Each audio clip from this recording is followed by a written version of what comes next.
पहला है पूर्ण विराम। वाक्य की समाप्ति पर पूर्ण विराम चिन्ह लगाया जाता है।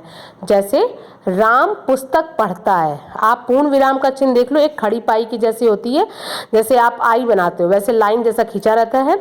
वाक्य की समाप्ति पर, मतलब किसी भी वाक्य के आखिरी में यदि आप लाइन खींच दिए तो इसका मतलब हो गया अब ये वाक्य यहाँ खत्म हो गया है, इसीलिए उस समाप्ति पर हम पूर्ण विराम का चिन्ह लगाते हैं। जैसे राम पुस्तक पढ़ता है, पूर्ण विराम। वह खेल रहा था, मुझे पता चल गया इस विराम के बाद मतलब अब हम आराम से पूरी तरह से विश्राम कर सकते हैं। तो राम पुस्तक पढ़ता है, या वह खेल रहा था, या सीमा पढ़ रही थी, या मैं पढ़ा रही थी, ऐसे कोई भी वाक्य बनाया तो वहां पे आपका पूर्ण विराम यदि लग गया तो इसका मतलब वो वाक्य वहीं पे खत्म हो गया। तो पूर्ण विराम का मतलब हुआ वाक्य की समाप्ति पर हम पूर्ण विराम का चिन्ह लगाते हैं। अब उसके आगे आप देख लो बाकी के जो विराम है। अब दूसरा नाम है अल्प विराम। अब आप देखो कि पूर्ण विराम को इंग्लिश में हमने कहा फुल स्टॉप, बट मतलब फुल पूरी तरीके से आपको रुक जाना है। अल्प विराम का मतलब होता है, अल्प मीन्स होता है थोड़ी देर, तो थोड़ी देर का विराम करना है। अभी इसका मतलब समझ लीजिए, जब बहुत कम समय के लिए रुकना पड़ता है, जब बहुत थोड़े समय के लिए दम रुकना पड़ता है तो हम विराम चिन्ह लगाते हैं जो कि कॉमा जैसा लगता है। ठीक है, कैसा लगेगा? केशव, रवि, श्रुति तथा मोहन आ गए हैं। पूर्ण विराम देखिए लगा है, लेकिन साथ ही साथ केशव के बाद तो हम थोड़ी देर ही तो रुक रहे हैं। केशव, रवि, श्रुति तथा मोहन आ गए। या मैंने बोला हाँ मैं पास हो गया हूँ, या मैं बोलूँ कि मैं राम सीता के साथ वन गया था, हमने ऐसे बोला। तो जहाँ भी ये छोटा थोड़ी देर के लिए आप रुक रहे हैं तो वहाँ पे लगेगा आपका अल्प विराम। अब दूसरी तरह दूसरा विराम चिन्ह कौन सा है? अर्ध विराम। अर्ध विराम का नाम से ही मतलब समझ लीजिए आधा।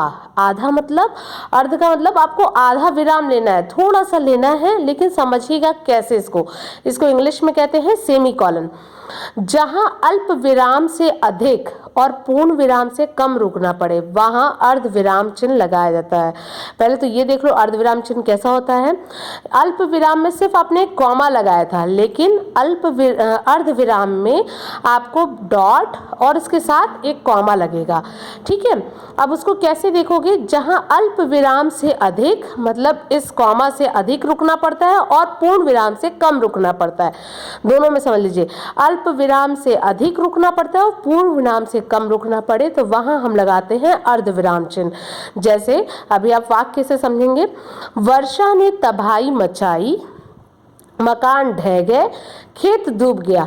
ये पूरा वाक्य एक था, लेकिन हमको इसमें ब्रेक लेना था, थोड़ी देर का विराम लगाना था, तो हमने लगाया वर्षा ने तबाही मचाई, मकान ढह गए, खेत डूब गया। अब हम इसी सेंटेंस को यदि ऐसे लिखते, वर्षा ने तबाही मचाई थी जिसकी वजह से बहुत सारे मकान ढह गए और खेत भी डूब गए, हम ऐसे भी वाक्य को लिख सकते थे। लेकिन हमने इस वाक्य को एक वाक्य बनाने के लिए अर्ध विराम चिन्ह का प्रयोग किया और ऐसे बोला, वर्षा ने तबाही मचाई, मकान ढह गए, खेत डूब गया।